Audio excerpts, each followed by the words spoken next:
Class 10 তোমরা যারা 2026-এ মাধ্যমিক পরীক্ষা দিবে, তোমরা ভূগোলের সাজেশনের সঙ্গে চেয়েছিলে আমি যেন মাধ্যমিকের বাংলার জন্য একটা রচনার সাজেশন করে দিই। দেখো, বাংলার রচনার সাজেশন বলতে তোমাদেরকে একটা সহজ সরল টিপস দিই, সেটা হচ্ছে তোমরা নিজেরাই এই সাজেশন বা গুরুত্বপূর্ণ রচনা, কোন রচনাগুলি তোমাদের পরীক্ষার জন্য গুরুত্বপূর্ণ হতে চলেছে সেটা তোমরা নিজেরাই নির্বাচন করতে পারবে যদি প্রত্যেকটা সালের রচনার কোশ্চেন তোমার কাছে থাকে। আমি সেই হিসাবে তোমাদের কাছে প্রত্যেকটা সালের রচনার কোশ্চেন নিয়ে এসেছি। তোমরা জানো 4টে করে রচনা দেয়া থাকে, তার মধ্যে একটা লিখতে হয়। আমরা 2017 সাল থেকে 2025 সাল পর্যন্ত কোন কোন রচনাগুলো পড়েছে একবার দেখে নি, তাহলে তোমরা নিজেরাই ধারণা করতে পারবে। 2017 সালে প্রথমে পড়েছে বাংলা ঋতু বৈচিত্র্য, 2 দাগে দৈনন্দিন জীবনে বিজ্ঞান, তোমার প্রিয় পর্যটন কেন্দ্র, একটি গাছ একটি প্রাণ। অর্থাৎ বিজ্ঞান নিয়ে যেমন আছে, ঋতু বৈচিত্র্য নিয়ে যেরকম আছে, আবার একটি পর্যটন কেন্দ্র তোমার ভালো লাগার কোনো জায়গা নিয়ে যেমন আছে, একটি গাছ একটি প্রাণ পরিবেশ সচেতনতা নিয়ে আছে। আমরা পরে 2018 সালের যদি দেখি, সেখানে আছে বই পড়া, বাংলার উৎসব, পরিবেশ সুরক্ষায় ছাত্র সমাজের ভূমিকা, আর আছে তোমার বিদ্যালয় জীবনের প্রথম দিন। দেখো, বই পড়া একটা গুরুত্বপূর্ণ গুণ বা একটা তোমাদের ছাত্রছাত্রীর জীবনে একটা বিশেষ গুণ।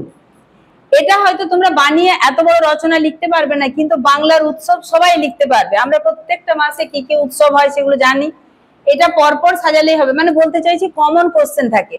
পরিবেশ সুরক্ষায় ছাত্র সমাজের ভূমিকা, এটাও পরিবেশ বিষয়ক।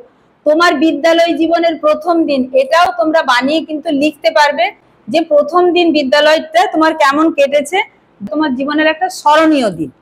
এরপর আমরা 2019 সালে দেখে নেব বিজ্ঞান ও কুসংস্কার, 2-এ আছে তোমার প্রিয় ঋতু, 3-এ আছে ছুটির দিন, 4-এ আছে বিশ্ব উষ্ণায়ন।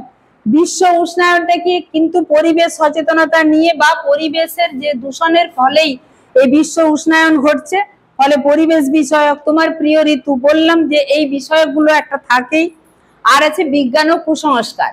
2020 সালে আছে বিজ্ঞানের ভালো মন্দ, একটি ভ্রমণের অভিজ্ঞতা। তাহলে বুঝতেই পারছো একদম 17-তে যেরকম যেরকম আছে সেই রকমই আছে, শুধু নামটা একটু পাল্টে আছে। আমাদের পরিবেশ, পরিবেশের কি কি সমস্যা এবং তার প্রতিকার। 4-এ আছে খেলাধুলা ও ছাত্র সমাজ। 2021 সালে কোভিডের কারণে আমরা সবাই জানি যে মাধ্যমিক পরীক্ষা হয়নি। 22 সালে পড়েছে দেখো বর্তমান জীবনে বিজ্ঞান, তাহলে বিজ্ঞান বিষয়ক একটা থাকছেই। পরিবেশ ও মানুষ, পরিবেশ নিয়েও একটা থাকছে। তোমার দেখা একটি মেলা, এই যে তোমার দেখা একটি মেলা বা তোমার বিদ্যালয় জীবনের প্রথম দিন, এগুলো একটা স্মরণীয় দিন বা স্মরণীয় সময়কাল। সেই স্মরণীয় সময়টাকে তোমাকে তুলে ধরতে হবে বিভিন্ন পয়েন্টের মাধ্যমে। একটি নদীর আত্মকথা, 22 সালে আমরা দেখলাম একটা আত্মকথা এসেছে। এই আত্মকথা বিষয়ক রচনাও কিন্তু পরীক্ষাতে খুব পড়ে। 23 সালে বর্তমান যুগ ও কুসংস্কার। এখন কুসংস্কার প্রায় মানুষ এত বিজ্ঞানের উপর নির্ভরশীল, কুসংস্কার বলে মানে যেটা প্রাচীনকালে বেশি মানুষ কুসংস্কারে জড়িত ছিল, এখন কিন্তু অনেকটা কুসংস্কার থেকে বাইরে বেরিয়ে এসছে। ফলে বর্তমান যুগ ভার্সেস কুসংস্কার লিখতে হবে। বাংলা ঋতু বৈচিত্র্য, বন ও বন্যপ্রাণীর সংরক্ষণ, একটি পথের আত্মকথা। দেখো, এর আগেরটাই নদীর আত্মকথা পেয়েছিলাম, এটা পথের আত্মকথা। 2024 সালে পড়েছে মানব জীবনে বিজ্ঞান, বই মানুষের শ্রেষ্ঠ সঙ্গী, দেশ ভ্রমণ শিক্ষার অঙ্গ। তাহলে দেশ ভ্রমণ, এই বেড়াতে যাওয়া নিয়ে একটি যেমন বিশেষ স্থানের বিবরণও আসতে পারে, সেরকম সেখানে গেলে যে কিছু শিখবে, অর্থাৎ দেশ ভ্রমণ যে শিক্ষার অঙ্গ, এটিও একটি গুরুত্বপূর্ণ। এছাড়া 24 সালে পড়েছে একটি কলমের আত্মকথা। এরপরে আমরা দেখব 2025 সালে কি কি পড়েছে।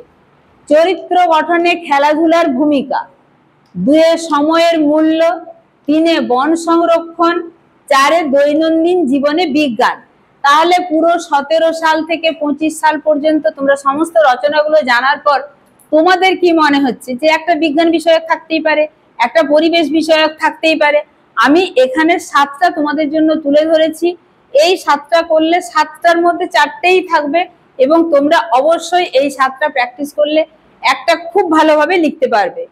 প্রথমে দিয়েছি বিজ্ঞান ও কুসংস্কার, 2 পরিবেশ দূষণ ও তার প্রতিকার, 3 বাংলার উৎসব, 4 বিশ্ব উষ্ণায়ন, 5 ঋতু বৈচিত্র্য, 6 আত্মকথা, বটগাছের আত্মকথা, একটি কলমের আত্মকথা, নদীর আত্মকথা, পথের আত্মকথা, একই রকম। সে তার করুণ কাহিনী পুরানো দিনগুলো তুলে ধরবে, সেইভাবে লিখতে হয়, তোমরা নিশ্চয়ই সেটা জানো।